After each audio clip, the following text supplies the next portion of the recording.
Let's switch gears to the opposite side of the aisle, and we're back to news. Black Panther Wakanda Forever had their premiere last night, and the reviews are out, and people are liking it. Movie ever seen? Oh, yeah, both those things.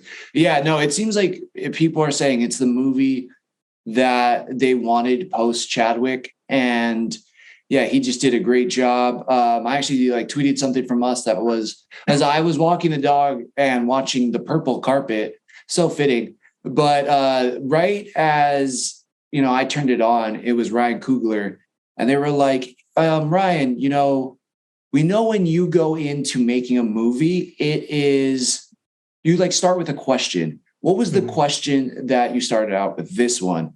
And he was like, yeah, you're right. There was a lot of questions. He's like, with this one, I think, and a sidebar to that, I think he was about to quit directing this movie because he was so kind of distraught over Chadwick Boseman's passing. And but he was like, really, when it comes down to it's a celebration. But some of the questions that I was thinking about was, how do you move on when you seemingly can't? And how do you move on when your heart is broken? And I was like, damn, that is some really deep, tough questions. And, I think a lot of us have gone through those time periods. Well, I would say within the last 2 years with pandemics and wars, all this kind of crazy stuff. And, unfortunately people pass away all the time.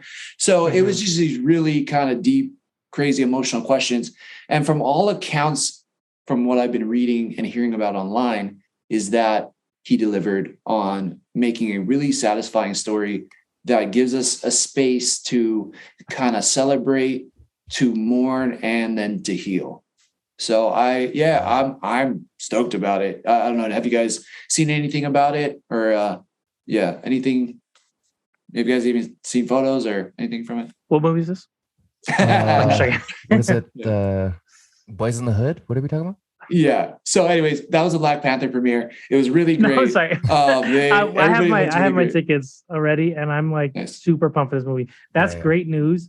Like this movie that we just talked about, Black Adam. I was excited for it, even hearing it wasn't the best. I'm still pumped. So hearing that the movie's gonna be good, way before I get to even see it, that makes me even more pumped. Yeah. Are you more excited for this movie, or are you more excited to see the Red Guardian as Santa Claus? Oh, geez. I mean, I'm actually sorry. Go for this movie. Yeah, no, this movie. Sorry. Yeah, as cool as that's gonna be, I enjoy that. That's exciting, but I'm way more excited about Black Panther. Okay, cool. Yeah. Cool. Yeah. You know what? I've known about this movie longer. The other one was not only that, but that's the other one is seems like a fun time, but this one seems epic. Am I missing something? Were you man, that's the movie I'm most excited about this year or something? No, okay. Where my mind went was when that trailer came on, John and I were talking. I'm looking forward to this and the Ryan Reynolds and Will Ferrell Christmas movie. I'm looking for these Christmas movies. I'm looking forward to December right now as well. Yeah. I still want to, watch Black Panther, get all the movies that happen along the way, but I am looking forward to these holiday movies. I love Christmas, so yeah. Yeah, absolutely. So yeah, it looks really great. Everybody looks great on the purple carpet. I can't wait to see what they do with this movie. All right, moving on. We're into trailers now. So we're going to be talking about the first trailer on the list here is the Guardians of the Galaxy Christmas special. I think it's called Holiday Special. But yeah. Did you guys, I'll just start it off. I thought this looks great. It looks like a ton of fun. It looks like we're picking back up on the Guardians right where we kind of left off with them, maybe in Thor Love and Thunder. There's still no Gamora, which is interesting because it was what time period does this take? But it makes sense that she wouldn't be there based on where we've seen her last. And that they're just trying to provide, a Christmas miracle to Star-Lord and trying to find somebody who will brighten his day. And if you're thinking it's the jolly man with the white beard, well, it kind of is, but he has more shall I say, Hollywood appeal and swag. And that person is Kevin Bacon. So I was trying to think I was going to go with a Footloose reference, but I couldn't think of one off the top of my head. But anyways, Drax and Mantis go to get Kevin Bacon to bring back to Star-Lord. And does it look fun. Man, 0 fantastic. Degrees. Yeah, it looks super good. So yeah, any thoughts on that? Anything that you guys saw? Other than I will add, Groot looks swole as hell. It looks like he has like a young face with like a super buff bod. He's like, what is that, guys? Yeah, he's like Nico Centineo or whatever it was, like out of Smasher, kind of in like a tree form. But what did you think, Scott? Again, just another thing on the list. Looking forward to it. That has to do with Christmas.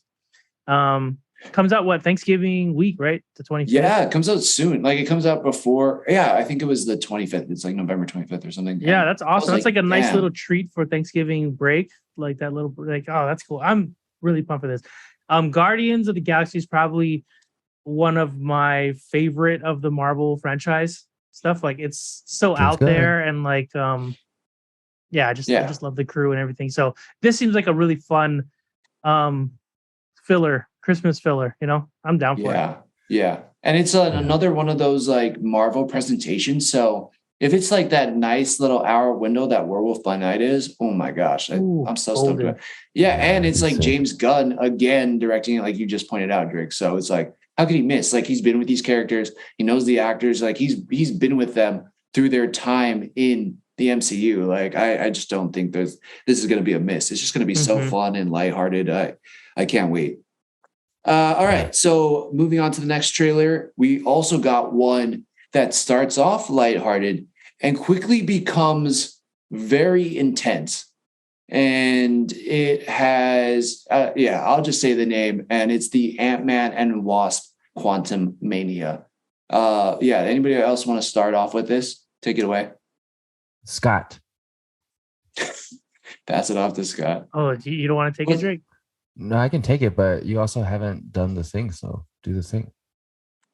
Yeah, you've done nothing. I don't know what thing. Yeah, look at me sitting over here, fucking doing nothing. Okay, so I couldn't even think of anything.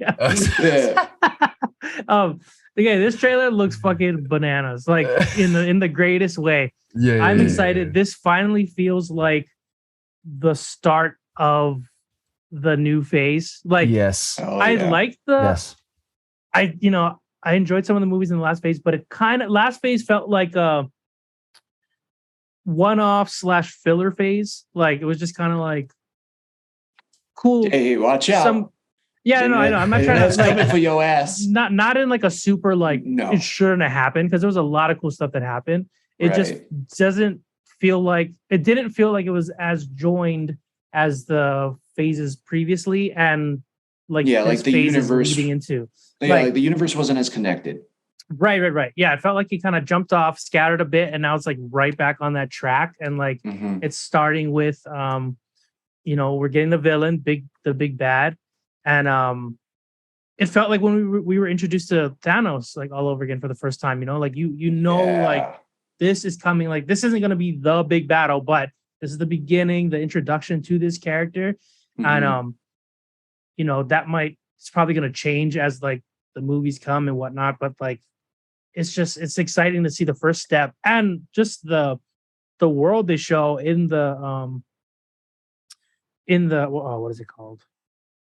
Not multiverse. In the quantum zone. In the quantum zone. Like, it looks so cool, almost Guardian of the Galaxy-esque in that way. Like it's just like because it's like they can do their own thing, right? So they can make it look however they want. They can be as creative as they want. Like I'm super pumped for it. It looks really cool. And I can't wait to see Kang. And I know we didn't get the line in this, but I can't wait to see him ask Ant-Man if he's killed him yet. Right? Are you an Avenger? Have I killed you before? That line, Which that was like all over the internet for anybody that was at Comic-Con. So I'm surprised that they didn't put it in the trailer. But we do get. We know that he knows his name. He's like, so what do you say, Ant-Man? I mean, let's I'm just gonna like briefly recap it, and let's just kind of quickly run through this.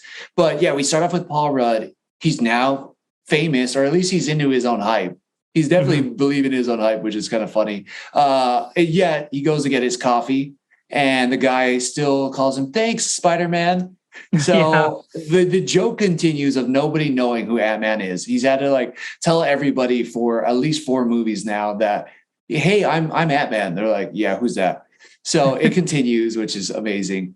But now we get to see Cassie with the newly recasted Cassie is there.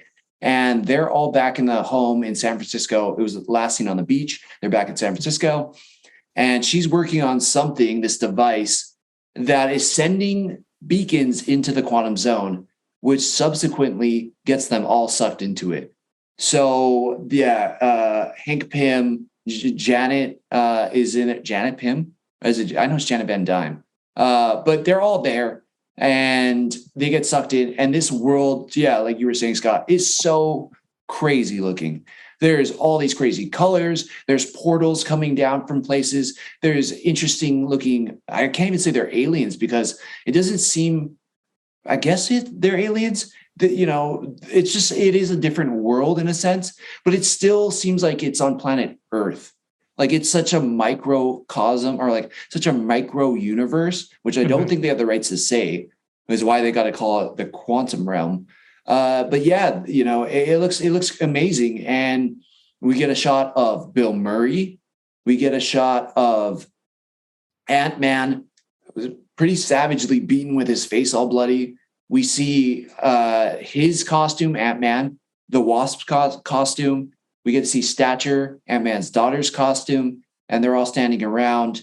And then we see Kang float in on this hover disc with the blue face shield, like the comics, like the cartoon. It is so cool looking. And rather than it just looking like blue face paint, it is this glow or shield in front of his face.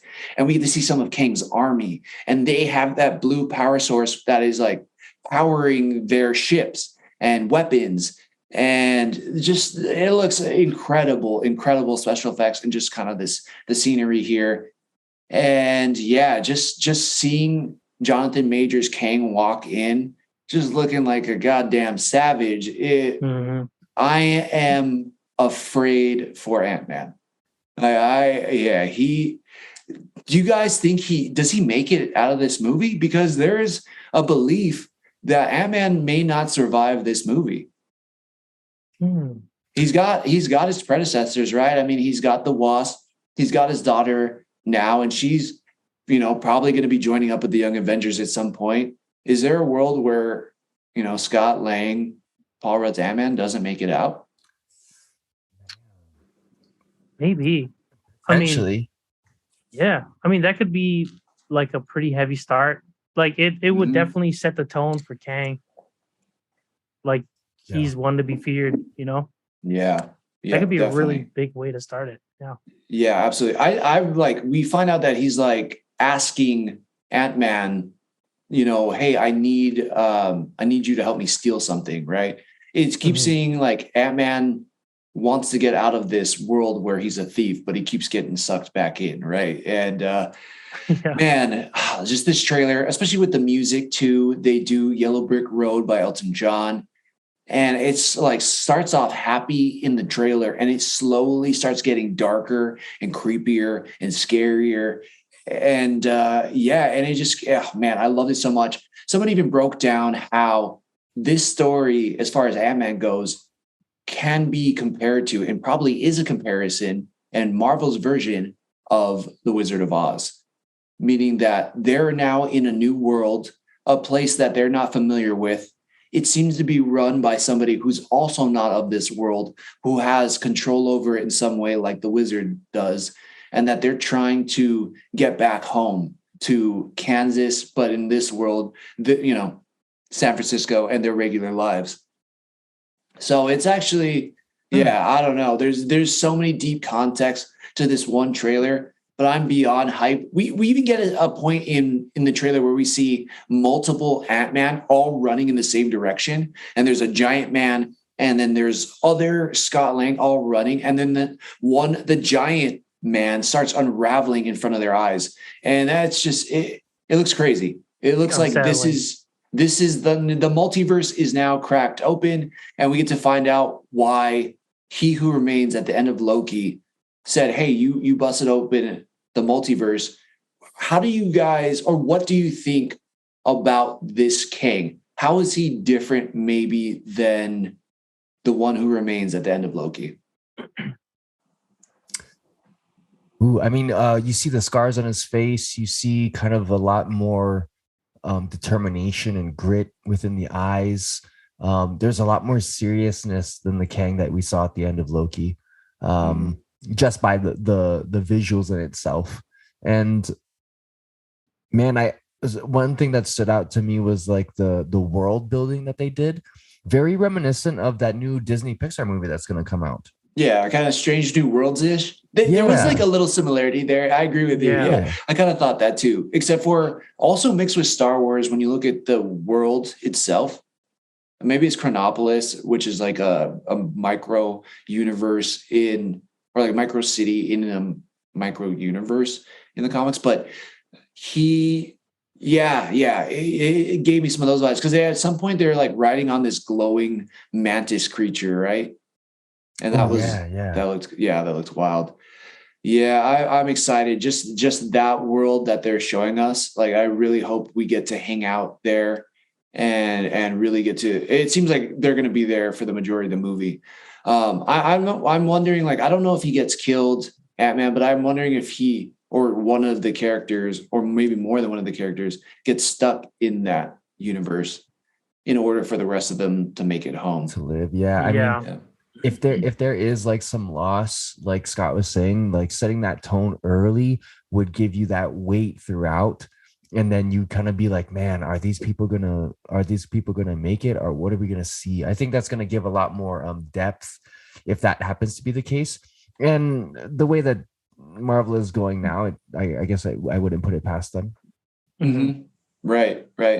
Yeah. Some of the theories online as far as Kang goes is that the one who remains at the end of Loki, when he told Sylvie and Loki that if you kill me, you're going to unleash, worse or bad versions of my variants. This guy has been hiding out in the quantum realm while the one who remains has been going off, trimming the timelines and killing or erasing his other variants. And this Kang that we're seeing in Antman and Quantumania, and in the Wasp Quantumania, is the one that actually was hiding away. So he was, because they've said too, time operates differently in the quantum realm. Maybe in this timeline, it seemed like he died, but really he got stuck in the quantum zone or quantum realm. So he was able to kind of hide under the radar because he's been in this other realm. So I'm really liking that kind of perspective too. He definitely seems more dangerous. I mean, that time he spent there, he's building an army. So it's like, what is he building this army for, if not to invade or conquer something? Thus the name Kang the Conqueror, right? It would make no sense for him to have that army. So he just looks like a bad motherfucker. And I am so pumped to see what Jonathan Major does in this role beyond what we've seen in Loki. So I'm pumped. Hell yeah. Agree. Right on. All right. Oh, sorry. Let's move on. Let's move on to last bit of trailers. Sorry, last bit of trailers. We have Jack Ryan season 3. I just wanted to mention it. Do either one of you guys have anything to say about it? I got like through season 1. I didn't finish season 2. So, do you guys have any thoughts about that? I mean, I just like John Krasinski in that character. Season 1 and season 2 is really great. I to be honest, the espionage portion of it and them figuring stuff out is not as potent to me as a mystery as me wanting to see John Krasinski in like more military action, because I loved him in 13 Hours. So I kind of want to see more of that, and I hope they do that, because what Jack Reacher does well now is that they do a really great job at allowing the character's actions to kind of push through. Whereas Jack Ryan, it's a little bit more about like the story and the context, which is great. But I also want to see some action, dude. Yeah. It's supposed to be badass. Let's go. Definitely. Yep. He looks awesome in it. It looks like the action is like it's just a great trailer. It got me hyped for it. And then, like I said, I didn't watch season 2. So I will definitely be checking that out. All right, we're back into reviews. Let's cruise through this anime really quick because I want to get to House of the Dragon finale. Chainsaw Man, episode 2 and 3. Which one of you guys was able to watch that? Trickford. Yes. Yeah, Drake. I think through the next 2 episodes, we're definitely introduced to more characters. A character named Makina, and she's kind of a like the lead, I guess the leader or one of the main people within the public safety devil hunter situation. We also get we meet Power, and she's also like what we know as a fiend, who's essentially like a demon who's taken over, or a devil who's taken over a human. And then we get to kind of introduced to the what public safety devil hunters do. Right. We meet how their organization runs and the politics behind it. Right. Very much so. That was more intriguing to see kind of some similarities between some of our favorite shows like Bleach, et cetera. And I kind of did a little bit more of a deep dive post as well too. So I started to see and dig into a little bit more of like the lore and the manga, and it's very interesting. Yeah. It gets deeper. It's almost Bleach like in that sense, but the defining factor is like between like what is that show called? Demon Slayer. But more so with devils, and like the devils in themselves are fears of what people fear. So people fear chainsaws. So the way that it works is like the thing that you're most afraid of has the strongest amount of power. So they talked about it like what did they give an example of? Like she said something, and then which I actually thought I was like, well, I'm kind of afraid of that, but it was something silly, like let's just say a vacuum cleaner. Coffee. Yeah, it was coffee. Coffee. I'm not afraid of coffee, but like you said I mean, yeah, I did. I'm terrified of coffee.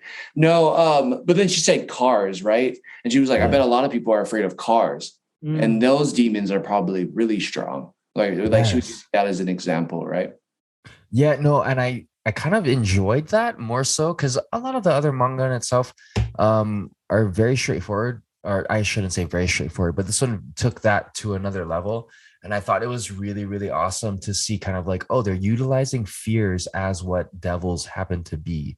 And then at the same point in time, that's a real thing that's tangible, right? Like a fear is tangible, but to say that they have their own like entity that consistently feeds off of that fear and grows and exists, much like how we would like understand like a polytheistic belief systems to be, that was really cool. So in looking deeper into it, there are normal devils, and that's like cockroaches, dolls, foxes, guns, or things like control, mold, et cetera, right? And then there are these things called primal devils, and they're known as primal fears that people possess, and they're super powerful. They're immensely powerful, right? Because they frighten normal devils and fiends because they're just beyond what you would normally be fearful of. And so the main primal devil is called the darkness devil because people are afraid of the dark, right? Like it's so interesting to think like, man, the level of complexity within your own fear, and then kind of showing that in an anime, right? Manga is really interesting. Yeah, and it makes a ton of sense when you look at it that way. It's like, I mean, your fear can, I think, for a lot of people, become like this devil that's always kind of holding you at bay. You know, you're always at bay of your fears and stuff. So that part of it, the analogy side of this show is so good. But also like it's like, for me, I don't think this is like, I don't want to be sexist. I'm hopefully that there's women out there that will enjoy this humor, but it's kind of like, maybe childhood boy humor in a way. Like the main character is doing everything he needs to do so he can touch and see a boob or see boobs. Like he's doing a lot of that. Like he's like, oh, boobs, yeah, I'll do it. So it's like, I don't know. The humor is like I laughed more in Chainsaw Man than I did in Black Adam, but that's maybe not saying a lot. But I just think it's hilarious. Like I'm really finding the show funny. And even just the whole relationship with, what was the character's name, Drake? When he goes to the precinct and Makia sets him up with that one agent. I can't remember what his name is right now, but he's kind of got a funny Hayakawa, that's right. He just like how he tries to big dog him, like, hey, you're the new guy here and you're not gonna last. And then turns around, and spoiler alert a little bit for this, but it's just too good not to talk about. That guy turns around and our main character, as he's walking away, the main character runs up and just kicks him in the balls. Straight in the dick. Just right in the balls. And like, he's just like, what? Why did you do that? And then he's just like, oh yeah? You think that I don't want to do this? This is like the best day of my life I've ever had. Like, yeah, I want to do this. Don't you ever question me again, kind of thing. And it was just funny. It's just really working for me. It was my favorite anime that we watched this week. I liked it more than My Hero. I liked it more than Bleach. Like I was just like, wow, it was so unexpected too for me. Like I knew it was one of the more popular animes that everybody was excited about. But man, was these last 2 episodes really cool and building the lore and building the story of this universe and stuff. And I'm digging it. I'm really liking Chainsaw Man. He didn't even go full Chainsaw Man in the 2nd episode, but it was still cool to kind of learn more about the agency and these other characters. So it's like you talked about. It was a great juxtaposition of like fears, and this main character doesn't really have fear because he was living in the gutter.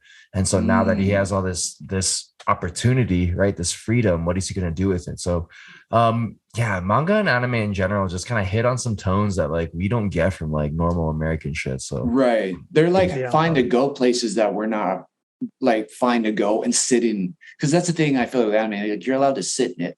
The other thing, talking about sitting in it though, Chainsaw Man has hands down to me the best opener.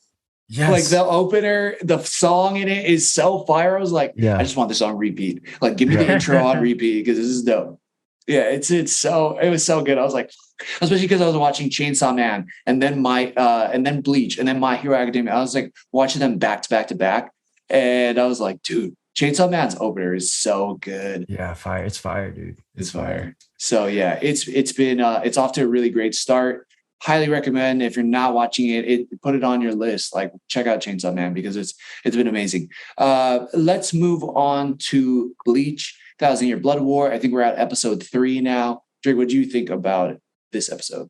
It's just giving you more context, right? It brought Uryu back into the fold, and you can kind of see like how he's questioning like, oh, what's going on with the Quincy's? And then the Quincy's essentially invade the Soul Society.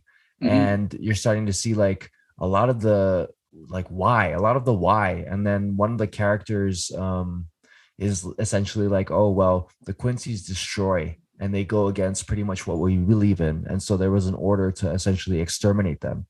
And so right. Yeah. Can I expand on that? Yes, please. Okay. Yeah. Because it's like the whole thing with the Soul Society and the soul, what do they call it? Not Soul Reaper. I want to say Soul Reaper. Shinigami. The Shinigami, like their whole belief is that keeping balance, right? And it's almost like an incursion. Like if they don't balance the amount of souls in the Soul Society with how many living beings are in the world, basically an incursion will happen and the 2 worlds will merge and basically destroy both of them in the process, right? And so I thought that was kind of an interesting premise, whereas Quincy's, when they kill any Hollow, they basically erase them from any type of world, and thus the balance gets out of whack.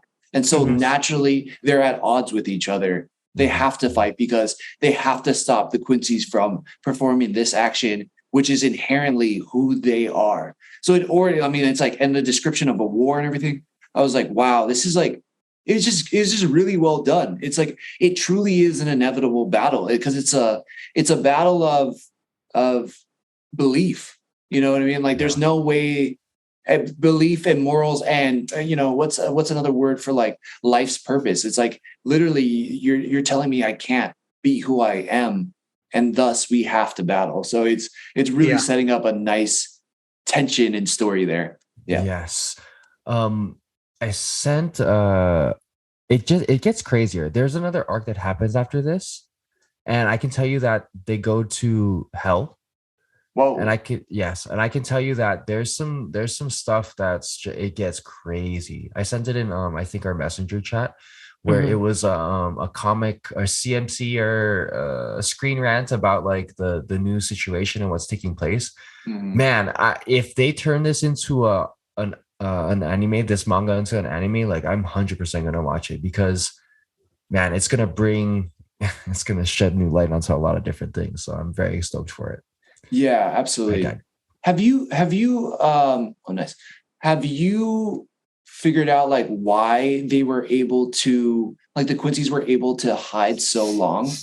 Or is that something we're still going to be discovering in like future episodes? Yes, we're going to be discovering that in future episodes. You can kind of see a sense of it based on when Ichigo was fighting that one dude who was sucking up everybody's like spiritual energy. He goes, the Uryu Ishida, that's the old shit, and we're on that new shit because we evolved, right? So in a sense, that's kind of how they were able to survive so long in that situation because of what they were doing behind the scenes.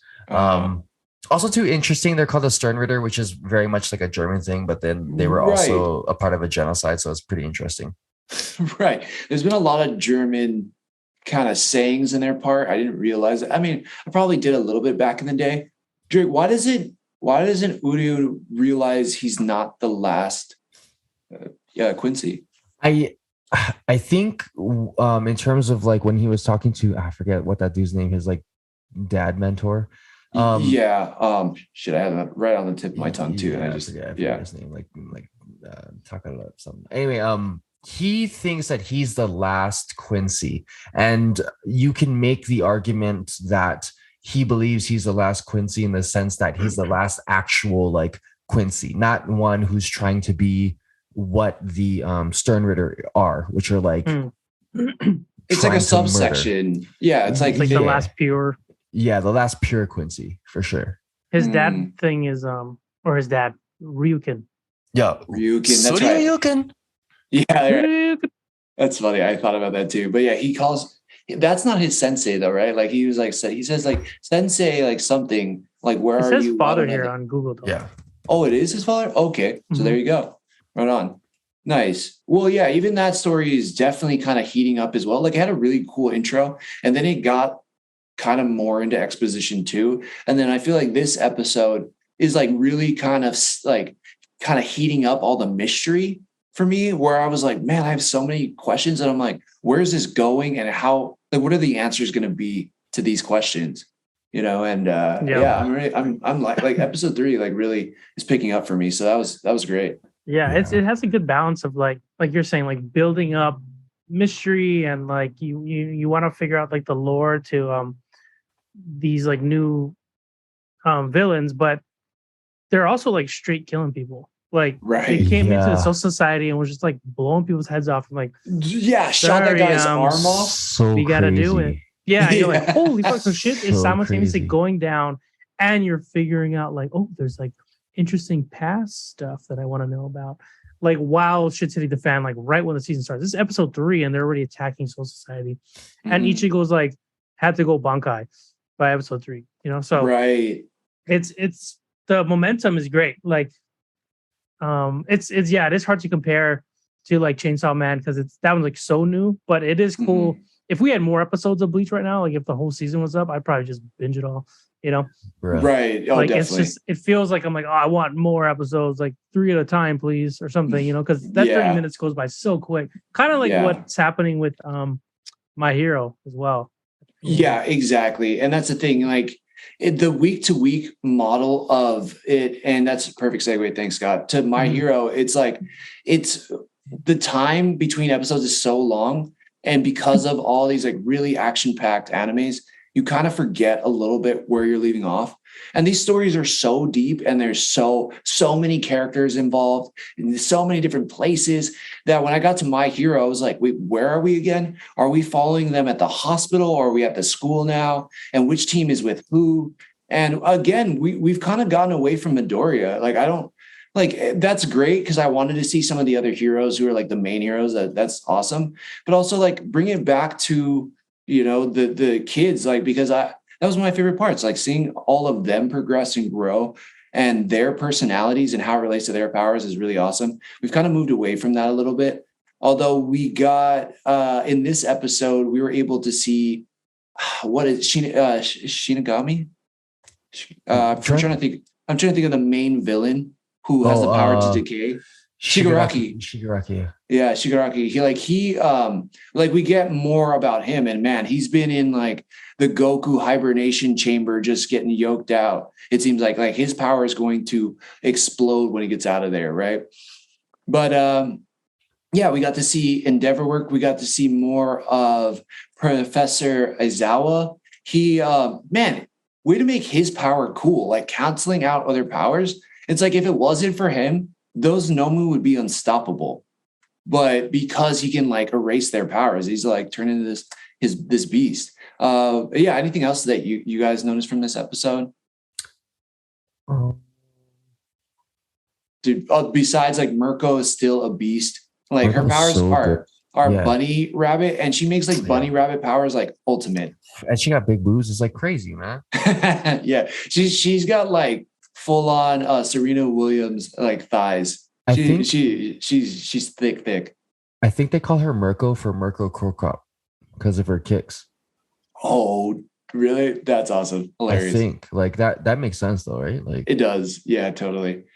Yeah, she's a pretty cool hero. I'm just waiting for it to get back to the class. I was on mute there. Oh, Jesus. God. Oh man. Yeah, hey, we did it. Anyways, we're all done with that topic. Let's move on. Yeah. What were you gonna say? Yeah. No, it's fine. I was like, yeah, Mirko, that's a good segue. I was gonna say Nemu's how the Nemus are picking up on what's his name's power. Yeah. How she's like, oh wait, I feel like okay, he needs to see me. Okay, because do I need to see his eyes? And like it almost seems like once they finally see him do his power, like she can almost take it from. I don't know what's gonna happen, like because they're all kind of unlocking their powers as this battle's going on, right? And they're currently having a hard time. So that's pretty interesting. And the other interesting thing, sorry, I was about to change subjects on that. Oh yeah, no. On that topic, yeah.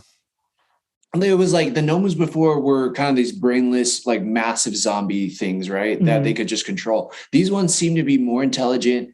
They seem to have like, and because they're more intelligent, they know how to use their powers, but they're still so new to it that they're trying to figure it out. But I mean, I think that's the whole thing with this kind of arc that we've gotten thrust into, which is that scientist has figured out how to like take people's powers and then give it to someone else, and then take those powers and then give it to someone else. Cause that's kind of what All for One was doing. Right. And thus Shigaraki was now getting other powers too. So it's kind of cool seeing the evolution and then the callbacks to some of the other seasons and arcs. Right. It's interesting too. Like he gives powers, but then they allows him to keep a copy. And like the original person gets like, so you're just like duplicating your power, which is pretty interesting. The other thing is, I forget his name, Blue Flame guy. I know Drake. I think Drake knows this history, but I want to like find out as the story goes on. But he I guess he announces who he is to Hawk. Oh yeah, that's right. That was like, and they mute that, and like I have my own theory. Without reading ahead, but do you want me to spoil it? No, don't. And I don't want to say it either because I don't want to hear like you're fucking wrong or yep, that's it. And then I do. No, don't. I'm so curious. Okay, tell me All Might's dad. Sorry, everybody. Message us if you want to know. Oh my god, Drake's got a Twitter now. Message Drake. Okay, well, okay. So my theory then, I'll just say it. I think he's related to what? Okay, no, come on, let's move on. Let's go. Okay, I won't say it. I think he's a Nemu. No, I'm joking. That's not it. But that's super interesting. And then the whole Hawk thing, dude. He's like, Hawk is pretty ultimate, yeah. Like he's badass. Fire is his only weakness, but then if he just escapes it for a while, he like gets all his feathers back like within a few days, and like he's so ultimate with it. Like that's pretty crazy. And they train him to be an assassin, pretty much. Like this basically what's her face from the Avengers? Black Widow. He's basically like a Black Widow, but a hero and powers. But a hero with powers. Yeah, it's crazy. Yeah. The fact that he can infiltrate and trick people, and he's crazy. Cool. Yeah, he's cool. I definitely am a huge fan of Hawks, but again, I just kind of miss the class 1A that we know, and I want them to be brought into the fold more. I know they brought in is it Todoroki? Not Todoroki, but it was basically the guy who has the black force, that black kind of bird. Yeah. Falco punch. Yeah, he looks like Falco. 100%. Yeah. But yeah, it's been good. It's really interesting as well. It's just I kind of want to see where this is going. It's one of the animes, even though it's my favorite anime, like I want it to just kind of show us where is this all going and bring back the characters we know and love, to bring them back more in the story. And I'm sure they will, but it just seems like such a departure from those characters. Is like, is it even the same show? It feels like it's not in a way. Yeah. I think if we had all the episodes right now, I don't think you'd mind as much. Like being able to just like, if it was like one big movie event, like, because this kind of feels like a movie broken up and making us forced to watch it separately. Like I want to see the whole movie.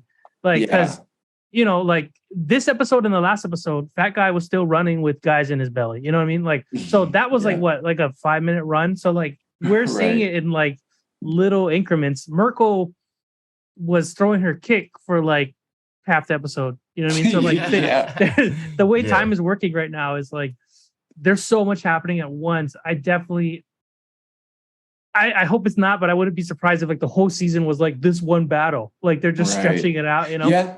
Yeah, I could see that. I know. I really hope it's not too, but yeah, you're right. It could make sense. And there is that many characters and there's that many villains. You would have to space it out in like little chunks of what's going on as the time is unfolding. So yeah, you're totally right. Yeah. Sweet. Anything else on anime? Otherwise, we are moving on to Drake. You want to tell us a little bit about the School of Good and Evil? So that's a Netflix show called The School of Good and Evil, and essentially it's kind of dated back into, I guess, the same time that like Bridgerton would be going on, maybe a little bit earlier than that. The main Charlize Theron is in it. Wow. Kerry Washington is in it. Nice. Lawrence Fishburne is in it. So damn, that's a stellar cast. It has a pretty good cast. So the premise is these two girls. One of these these two girls are essentially outcasts. One of them is less of an outcast than the other, but the one who's less of an outcast takes care of the one who's more of an outcast. And they get treated badly. And one is seen as a witch, and the other one is seen as looks like a princess, but not really. And the girl who looks like a princess is like, man, I heard about this one thing that happened, and this person wished to go to this place, and they find out that it's called the School of Good and Evil through like folklore. And so the pretty girl's like, man, I want to go to this place. And so she like wishes for it somehow, and she gets taken there. But her friend who's seen as the witch tries to save her, and they both get taken to this place. And so what happens is you find out that there's a school for good and evil, and essentially they're all named characters from books. Like a bad guy would be like, oh, I'm Hook's daughter or some shit, or I'm the Sir Lancelot's son or some crap like that. Oh wow, like pulling in those myth and lore. Yeah. And so what happens is that they switch. The girl who's more seen as a witch is dropped into the School of Good, and the other girls dropped into the School of Bad. And it kind of helps change that positioning where it's like, even though she's seen as a witch, she's a very good person because all she wants to do is help her friend. But the other girl who's seen more as a princess is dropped into the bad school because that's her goal. She's like willing to do anything, right? And so they kind of go back and forth. And there's this bad guy who in the background is manipulating things, and in order for him to get stronger, he's manipulating the girl that wants to be good, but she tries to become evil so that she can get what she wants, right? And so they essentially switch the whole identity. So because people in the school of good defend and people in the school of bad attack, because they go through this process where they get provoked, so the school of good attacks first, and then the whole thing switches. So they become the school of evil, and then the school of evil becomes good, and so everything's flipped on its nose, and then the bad guy can kind of win. And it was I guess it was kind of a nice story of like, you need kind of both mediums and you need to meet in the middle and they both can coexist kind of a situation. And I mean, the acting's not that good and the actresses aren't the best. It feels like a Disney like a TV movie, and it feels like a theater movie. But I mean, if you have a significant other and you're bored and you got like an hour, like, yeah, watch it. Right on. What is this on? Netflix. Okay. Netflix, yeah. I saw it pop up, but man, yeah. It's an interesting premise, right? I think it sounds like it's that story of like how you look or how you seem to outside people may not be what's, the shell may not match what's inside of it. Yeah. So yeah, it kind of sounds interesting. Might give that a peep, but yeah, thanks for that, man. That's the School of Good and Evil. I'm definitely gonna have to check that out. All right, last bit of news tonight. We are finally here, people. We are here at House of the Dragon. It was the season finale for season 1, and wow, it was pretty damn good. Yeah, there was a lot of things. Like the fire was officially lit for this Dance of Dragon War. Gosh right? darn, man. Yeah. I liked it. I thought it felt very traditional Games of Thrones to me, in that it had a little bit of everything. Really great character dialogue, a lot of who's on whose side, lines are being divided, but there's maybe things aren't always as clear as they seem on the outside. And then you get a pretty big twist at the end. What did you guys think about it? And I can keep going. Trust me. Oh, I can keep going. Yeah. The thing that I noticed the most was that, like, amongst all the treachery, right, just left and right, so much restraint.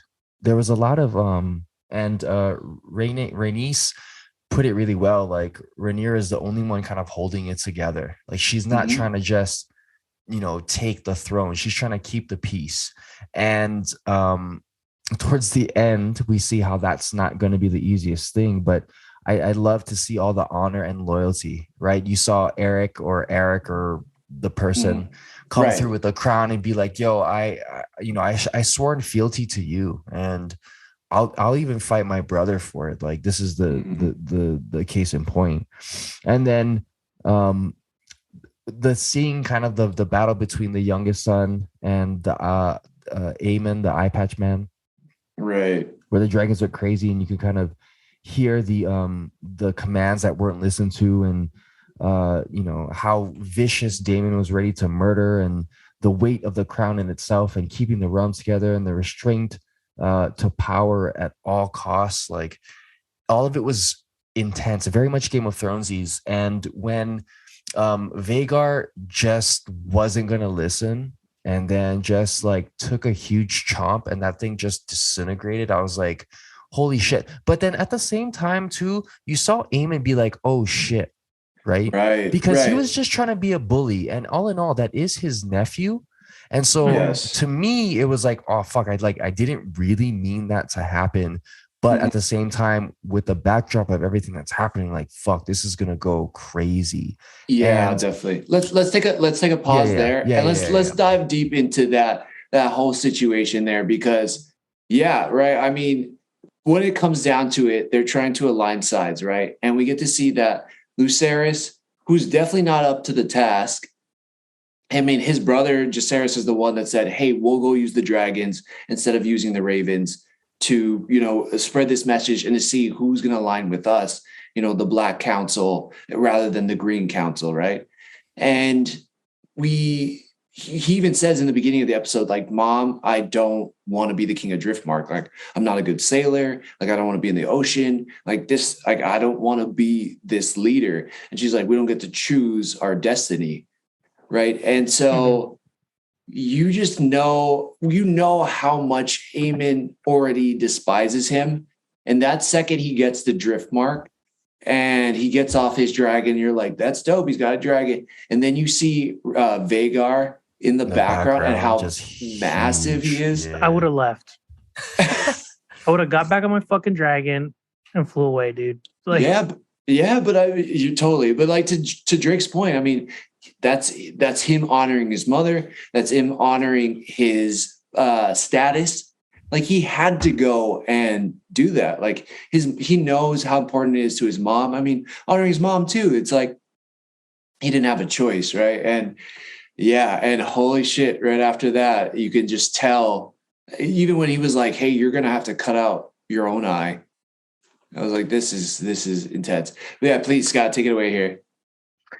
No, yeah, that part was crazy. Like, so he's willing to basically kill him, but then it's like when it finally happens, he's in shock. Like, weren't you trying to kill him? Like, I get that he's fucking with him and stuff, right. But like, he also realistically would have stabbed him in the eye and tore his eyeball out. That could have killed him too, right? I see what you're saying. But they shown context in the fact that they were calling out commands and they both didn't listen. Yeah. So it was the juxtaposition of you're controlling these beasts and these beasts have their mind of their own. And because you've pitted them against each other, they are in fear or in power, right? Vagar in power because he's larger. So it's just taking a natural animalistic fight. But that in itself is that they cannot control the power of nature in that sense. Mm-hmm. And it kind of sets off that whole situation in one perspective. Yeah, totally. No, for sure. I agree with that. Like, I totally agree with like they're making the dragons do whatever, and the dragons are like, they don't understand what you're doing. It's like getting your dog and like, you know, going like, attack him. No, now come back. And you know, you got this bigger dog and you're like, attack him now. And then eventually they think they're fighting. Like, so exactly. It makes sense, that part. Yeah. I think he just wanted to fly up on him and scare him. And then, you know, it turned into like defense on both dragons' parts, right? Yeah. Yeah. Maybe it, I think it surprised him and like, oh shit. Now it's a reality that he is dead. Like he probably would have had no problem building up to that in a fight. Like, oh, I'm slowly killing you now. I'm accepting this. Yeah, you're dead now. Like, cause I'm doing it. It's probably the fact that the dragon just, like, he has no control of this giant beast, which he thought he had way more control over, right? Mm-hmm. That probably checked him in place, like, hey, like you guys have these dragons, but like you guys are fucking just people. Right. And like you may think you're stronger or better than you are, and like you're just a fucking person. And like I mean, part of that's probably what freaked him out too. Yeah, I agree with you on that. Part of the whole Targaryen heritage is that part of their blood is that they have learned how to influence dragons more than control them, right? Like they've learned in a certain way, like I know how to, give them commands, but even, hey, if you want to go full Joe Exotic, like even a tiger can strike on somebody they train every day, and so it kind of shows as much as they associate themselves with dragons and think of them as the ruler of dragons. Dragons, in essence of who they are, have a mind of their own and will do what they want to do, but it's also kind of interesting how it kind of weaves into the heritage of Targaryens, which I think is a part of the interbreeding, is that because we think we can control dragons and it's this sacred bloodline, we will also try to keep this going and interbreed. But it just shows like they're not just solely controlling these dragons. Whatever they want to do, what they want to do, they gonna do what they gonna do. So it was, but even leading up to that scene, I mean, the whole thing of Rhaenyra realizing that the throne that her dad had promised to her so many years ago, and that she probably was preparing for her whole life for that moment to become queen. It's like her dad dies. She has to deal with that fact. And then secondly, oh, by the way, your half brother stole your position that you've been waiting for your whole life.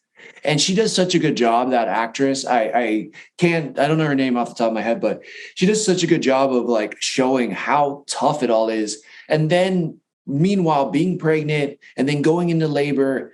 It's just a really intense scene kind of all around. And I thought she just did a fantastic job of just showing all this emotion she's kind of balancing in that moment. Yeah, so there was other individuals like who did like TikToks or short things that were talking about how like that also count.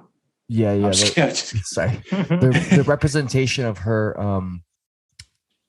having that baby was like the battlefield on the inside internally, and then the battlefield that's happening outside externally. And then they also talked about how her hair was when she was preggers, and then how her hair was when she found out that her son was murdered, right? So what was the difference? The braid in itself was just like 1, 2, and then the second braid when she found out was from into 4 strands, and it was supposed to like represent the dragon's eyes or some shit, like ready for battle type situation. Oh, okay. Yeah, so that interesting. Those are just 2 interesting little tidbits. No, but I mean that makes a ton of sense, because they've been doing that with this show the whole time. It's like, look at Allison wearing the green dress to the wedding to show that, hey, I'm still a Hightower first and foremost. Like, I may be married to your dad, who's a Targaryen, who's the king, but at the same time, like, I'm a Hightower, and I'm going to stand by the Hightowers after I found out that you were like hooking up with Sir Criston Cole, So they've been doing that representation in how people dress, in the way they style themselves, in armor and all these things. So that seems like it makes a ton of sense. I think there was also this rumor online that when the baby comes out, you can kind of see that it's kind of deformed. And I chalked it up maybe to inbreeding. Oh, yeah. Yeah. But somebody made, I guess from the description in the books, it's that it was meant to look kind of deformed like a dragon, kind of showing, again, I think to that point, like some inner turmoil. A dragon. Oh, wow. That's kind of gross, huh? Yeah. That's talking about. We had incest. Now we have like inter-beast sex. It's like crazy. House of Dragon. Wait till season 2. But no, wow. So I think this kind of like imagery and representation through these images is really powerful, and it just kind of expands to the whole story, and then it just those moments and that tension building up to the eventual end, and seeing Rhaenyra and this toll of like, oh wait, this is raw for me. I might have gone down a different path, but now that you've killed my son, I can't look away from this. Like, I'm going to maybe give into the dragon in me, and I have to retaliate. I mean, it does kick it out. I mean, it sets the tone for the Dance of the Dragons, and it kind of was a perfect way. It was surprising, right, for everybody, on screen, off screen, people watching it, and everybody knew, like, oh fuck, and it was a perfect means. You saw how Vhagar just went, and then the Caraxes or whatever the name was just like multiple pieces from a single bite. Yeah. Oh my God. Yeah. And it just shows how big that dragon is. Dude. And you can even see part of the son or the body. You could. I was trying to. I didn't go back and watch that, but I was like, can you see pieces of Jacaerys? I thought I could see his torso. Like arm missing. Dang, dude. Wow. I mean, I knew something was going to happen to these kids, but I was not expecting that in this. I don't know why. It's Game of Thrones at the end of the day, but I was not expecting it. And it was like, ooh, I did one of those, like I was covering my mouth. Like, there's nobody here in my house to not, but it just kind of was that holy shit moment. Yeah, he exploded. That's why. Yeah. Yeah. And it's like he bit a watermelon. Yeah, exactly. And he like chewing through his dragon too was just so crazy. So I can only imagine this Dance of Dragons is going to be so intense, seeing how the rest of these dragons die. And I think someone did the math. There was, don't quote me on this, sorry, internet. It was either 12 or 17 dragons that were shown in this season. So now we're one down, let's say 16 or 11. Either way, that's a lot of dragons that are going to be killed by the time the show is done. The other thing I can say about that is, okay, it makes sense why when we get to Game of Thrones, there's no dragons. And secondly, why? And also, I like the link between the end of this season where they're mentioning the Tullys, they're mentioning the Starks, and how they're aligning with things, and how the Lannisters are aligning with the Crown. It's because the Lannisters now just show me they're always bad. They're always going to be bad. And all the way through Game of Thrones, like we can see it, but also like how these houses and their alliances were set up years before Game of Thrones. You know, so I'm talking about prequel, like done right. For me, this is a prequel done really, really well. Yeah. And, you know, just seeing that dragon eat that other dragon and them having no control over that. That's probably exactly what's going to happen once they start fighting. Like Rhaenyra was saying, right? Her dad said, like, once dragons get involved, like it scorches the earth, right? Right. So I think once they all start showing up with dragons, like what are the dragons are gonna basically just start fighting. What you can't pull your dragon back. So it's like it's just gonna be like fuck the riders. Chaos. Dragons are just going at it, and they're just happy to be on them now. Like so, it's gonna be fucking bananas. Yeah, absolutely. Yeah, I agree, man. It was a really powerful ending to the show. It gets me super hyped for season 2 because this is just it's all the pieces are in place for chaos. And will we see people switching sides from the blacks to the greens? What characters will we meet in season 2 that are going to be so instrumental to the final season of it? I mean, just more dragon action. It was really done well. And I wasn't sure originally in the show because of all the time jumps. Well, I liked it in the beginning, and then it kind of got a little squirrely for me in the middle with the actor changes. And, the time jumps was kind of hard. Like I could follow it logically, but sometimes it was like, okay, wait, when and why are we jumping so far ahead and so many years ahead? But I thought they really brought it home in this finale. And it was really, really done right for me. Right. And I guess it makes sense, right? Because it was important to show the relationship between Rhaenyra and Daemon. And like at that younger age. Right. And then the kids play a big part, but it's like you can't show both. And like I can totally see now, like I really do enjoy this actress playing Rhaenyra.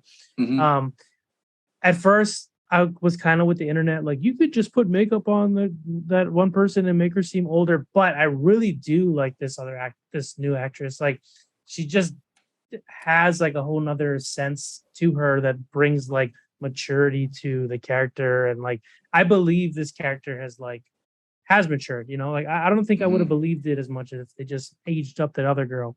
So right. Yeah. She has a presence. This actress like has such a strong presence.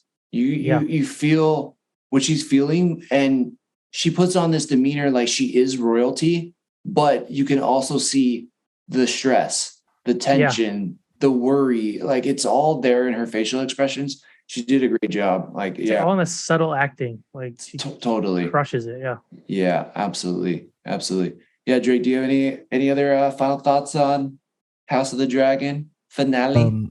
I thought it was a great finale. I mean, period.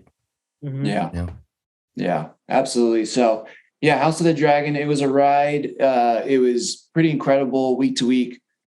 And, they brought more of that House of the Dragon style. So can't wait for season 2. If we get more news about it, we will be talking about it here. Obviously, you can check it out on our socials as well.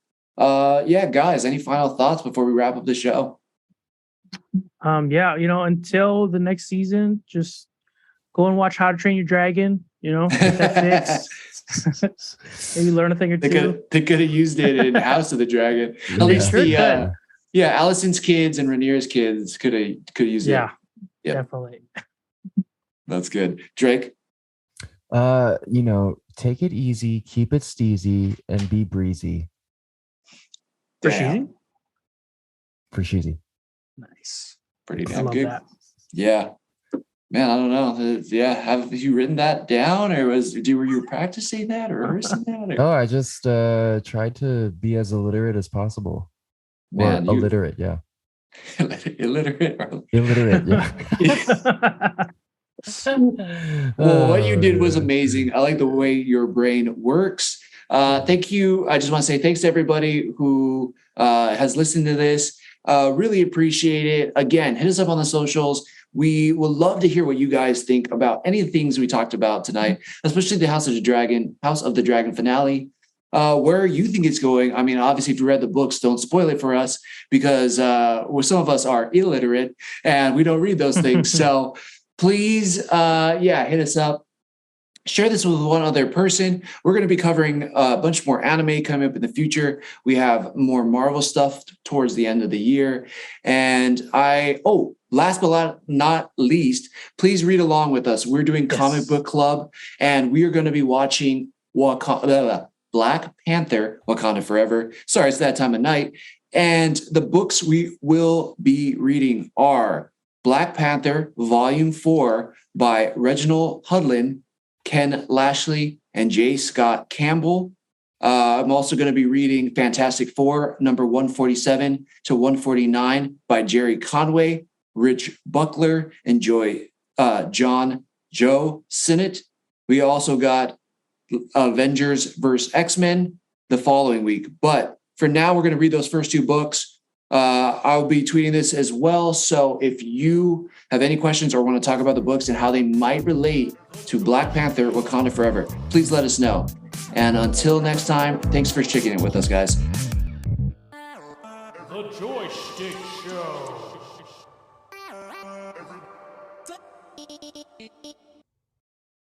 If you like what you hear, please like, follow, and subscribe. Just how we like chatting with our friends, please share this with yours. Feel free to join the squad and follow us on Twitch, Apple Podcasts, Google Podcasts, Spotify, and YouTube at JoyStickShow, Joystick Show. Or if you feel like submitting topics or asking questions to be discussed on further episodes, you can email us at joystick.show@gmail.com. Peace out and make it a great rest of your week. The Joystick Show.